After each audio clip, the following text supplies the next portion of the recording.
Hello, my name is Jerry Belich. I have with me a project I've been working on for the last couple of months called the Choosatron, or the long title is the Choosatron Deluxe Adventure Matrix.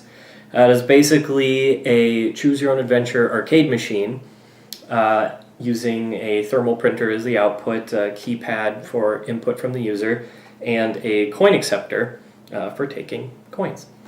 Now, what I'm going to be doing here is demoing a story, and not just any story, but a story written by Robert Valentine, a writer and director in London that does theater and radio shows.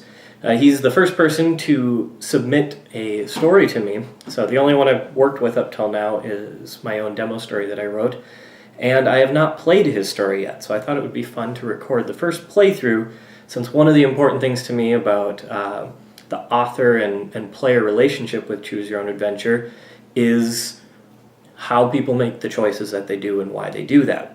And I didn't want to taint my first exposure to his story. So just going to put in a coin here. And what happens right away is it prints out just a little intro, Choosatron, and then it gives you a choice of stories. The first one is Thanksgiving of Despair. That's the demo one that I wrote. And the second one, The Librarian's Apprentice, is the story by Robert. So I'm going to select number 2. Congratulations! It's the first day of your new job as the trainee assistant librarian at Miskatonic University, Arkham. As you stroll to work down College Street, the autumn sun glitters through the golden trees that line the road. Students hurry on their way to class, and the crisp air lifts your spirits. 1. Enjoy the walk. Or 2. Take a shortcut past the old witch house. Well, I think I'm probably going to have to go with 2. Because who doesn't like a little adventure?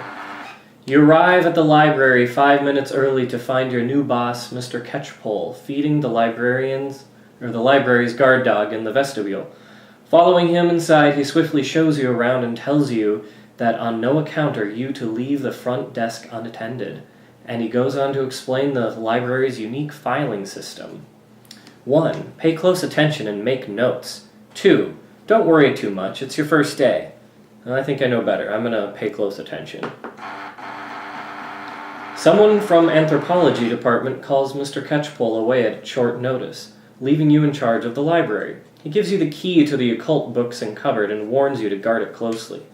1. Put the key safely in your pocket. Or 2. Use it to unlock the occult books cupboard and see what all the fuss is about. See, this is one of those where, am I trying to play to survive, or am I trying to play to see what kind of trouble I can get in? I'm going to call a friend. Brian. Yes, Jerry. Sorry. Let's see. Brian, I've got 2 choices. Hello? Brian. This is Regis. All right. Okay. Should I put the key safely in my pocket or use it to unlock the occult book cupboard and see what all the fuss is about? Occult book cupboard, I think. All right. Thanks, Brian. All right, we're gonna go the dangerous route. So that's fun.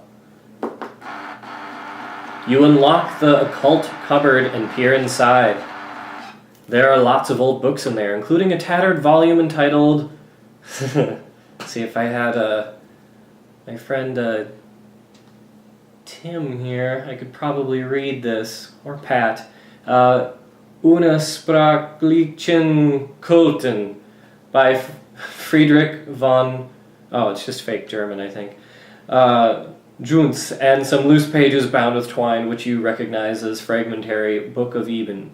In pride of place, however, is a leather-bound grimoire held shut with large metal clasps. The dreaded Necronomicon by the mad Arab Abdul al-Hazred. I'm sorry, I'm terrible at pronouncing this stuff. 1. Do you heed your nagging fear and hurry back to the front desk? Or will you have a quick glance at the Necronomicon?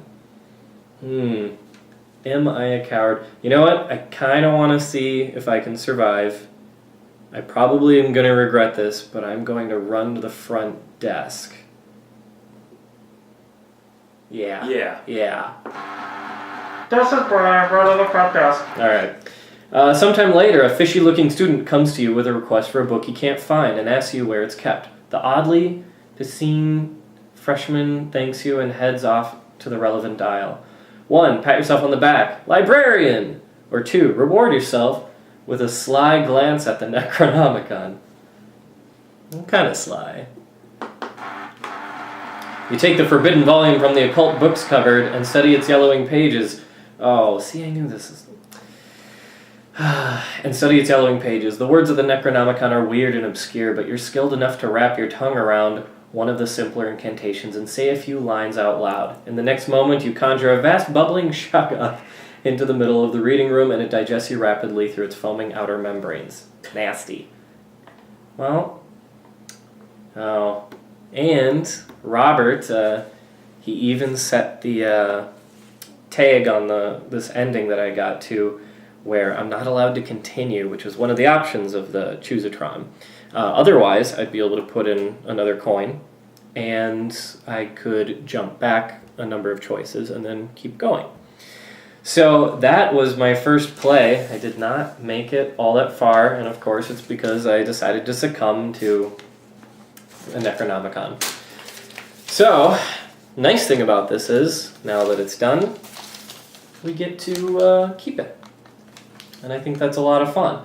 Other options that I'm going to be adding to this, or other features, is something that you can scan with your phone, which will then take you online or inside of an application where you can see more details about the story and make it more of a shared network. But anyways, that was the point of this, is showing this off, and thanks very much. If you want to follow me on Twitter, it's Jerry Belich, JerryBelich, and my website is monkeytheater.com.